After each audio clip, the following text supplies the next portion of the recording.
मुझे इंसाफ खपे, मुझो हक गयो, मुझे बेगुनाह के छो मारियो, छो मुझे नाइंसाफी कई, छो मुझे घर में गिरिया, इन्हनि के चोरी करणी मुझे चवना, असा के चोरी करण मुसा विढ़ण मुझे इंसाफ करे, मुझो इंसाफ कयो, मुझो इंसाफ एसपी डीएसपी मुझे इंसाफ कयो। मुझो नालो फसिया है,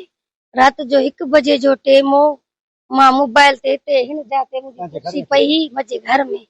मोबाइल ते हिकड़ी मोबाइल ते मुझा गाना पे हलिया, बी मोबाइल ते मां गेम पई खेडा, मुझे घर में 2 माण्हू घिड़िया, हिकड़ो बुत में भरियल हो थोरो थोड़े जुड़ो, उन के रुमाल जी घोट जी बुट बधल हुई, बियो वरी हल्को बुत में उन के गाढ़े रुमाल जी बुट बधल हुई, गाढ़े रुमाल वारे जे हथ में कुहाड़ी ही, ऐं जेको बुत में भरियल हो उन जे हथ में डंडो हो। जीअं मुंहिंजी भित खां टिपिया हेठि लथा भगा आया ॿई, मूंखे हिन जाते हयईं गाढ़े टुवाल वारे, हिते मूंखे कुहाड़ी हयईं हिन जाते हयईं, वरी हितां वरी मूंखे हिते कुहाड़ी हयईं हिन जाते जे मूंखे कुहाड़ी हयईं त कुहाड़ी जो गन भॼी पियो त पोइ जेको कुहाड़ी जो सुंभो थींदो आहे पोइ मूंखे हिन जाते हयईं बाह में,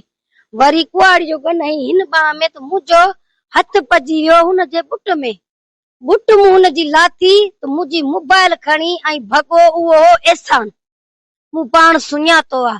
उहो एहसान हो। पोइ मूंखे जेको थुल्हो आहे उन हिन बाह में मूंखे डंडो हुयो, हिन बाह में बि डंडो हयईं, उन जी घोड हुई, उन खे घोड जी बुट बधल हुई, उन जी घोड जी बुट में मूंखे हथ पजी वियो त उन मूंखे ॾिनो थेलो ॾेई, पोयां मूंखे पुठी वारा पटरे धक वाए कढी वठी भॻो त मां हुनजे पोयां भॻम त मूं हुनखे, मूं वटि हुई वोणाठी, मूं सोटी हुनखे वाए कढी आहे त भित खां भुल ॾिनो अथसि। मूंसां नाइंसाफी थई आहे, मूंसां नाजाइज़ी थई आहे, मूंसां ॻाल्हायो कोन अथनि, डायरेक्ट मूंसां विड़िया आहिनि, मुंहिंजा कपिड़ा फाड़िया अथनि, मूंखे हिननि मारण कर मूंखे हिन जाते रहण आहिनि, मूंखे घुटो जड़दी कई अथनि, मां जेॾे भॼा मुंहिंजे पोयां होॾे भॼनि, मां एॾो भॼी आहियां, मां कल्ह खां वठी थाणे ते वई आहियां, मुंहिंजो को इंसाफ न थियो आहे, मूंखे इंसाफ खपे, मूं बेगुनाह सां मां न्याणी सां वॾो ज़ुल्म कयो अथनि, मूंखे ईअं मारियो अथनि, ईअं मूंखे मारियो अथनि, छो मूंखे एॾो मारियो अथनि, चोरी करण ईंदो आहे, चोर तूं चवंदो आहे असांखे चोरी करण ॾे, असांखे चाबियूं ॾे, असांखे मोबाइलूं ॾे, मूंखे कुझु बि न चयो, मूंसां रुॻो विढ़िया आहिनि, मूंखे धक हया मगज़ में, मुंहिंजो मगज़ फाड़ियो अथनि, मूंसां वॾी नाइंसाफी कई, छो मूंसां विढ़िया आहिनि,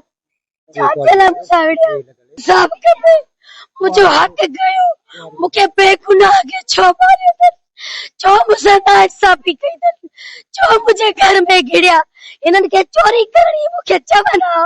असांखे चोरी करण मूंसां विढ़ण, मूंखे इंसाफ करे,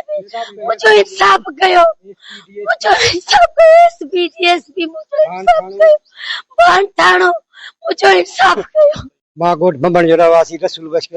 भंड नाले हाजी खानो मुंहिंजो पुट आहियां। अॻी रात 1 बजे जो टाइम 2 चोर मुंहिंजी धीउ जे घर में घिड़िया आहिनि, नाजाइज़ी कई अथनि, हुन सां विढ़िया आहिनि, हुनखे मारियो अथनि। 1 चोर असां सुञातो आहे, असां 3 बजे रात जो थाणे ते विया आहियूं, रिपोर्ट लिखाई अथऊं, सुबुह जो वरी पुलिस आई आहे, असां पहिरीं वाढी हर शइ कई आहे, ओॾो हारी ॿधी असां सां नाजाइज़ी थियल आहे, एक्शन खणनि आला अमलदारनि, एसपी आहे डीएसपी भान एसओ भान